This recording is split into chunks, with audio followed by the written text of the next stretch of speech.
Comment je peux vous aider? Elle veut savoir comment, après son BTS, devenir fonctionnaire. À son niveau, il y a 3 éléments de réponse. La première chose, elle peut faire un concours direct.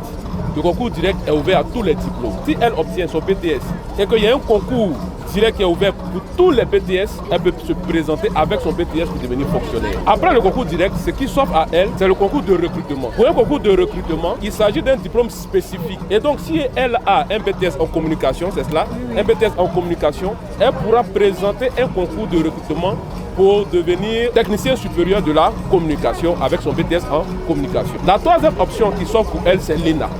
Elle peut entrer au cycle moyen supérieur de l'ENA avec son BTS. Parce qu'à l'ENA, quand vous avez le BTS, vous pouvez présenter le cycle moyen supérieur.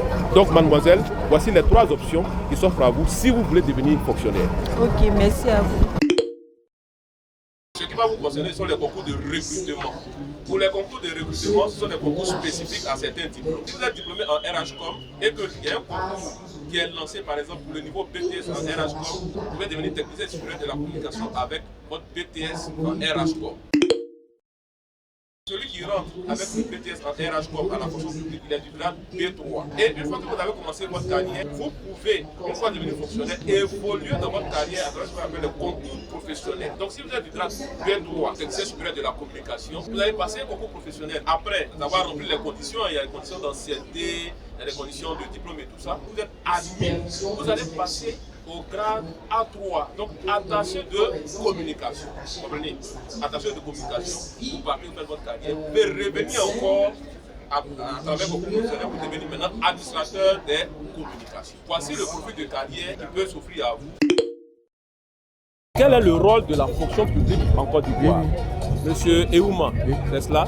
Vous n'êtes pas sans savoir que l'administration est divisée en 2 parties. Il y a l'administration privée et il y a l'administration publique. Tout ce qui est service public est géré par les fonctionnaires.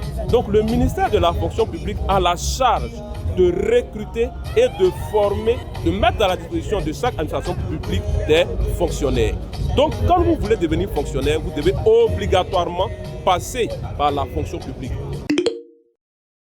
Le premier avantage de servir la fonction publique, c'est la fierté de pouvoir servir sa nation.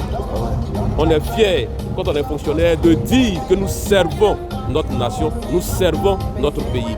Parce que devenir fonctionnaire, c'est un sacerdoce. C'est servir son État, c'est faire montre de sa citoyenneté. Et le deuxième avantage, bien sûr, quand on travaille, on est rémunéré.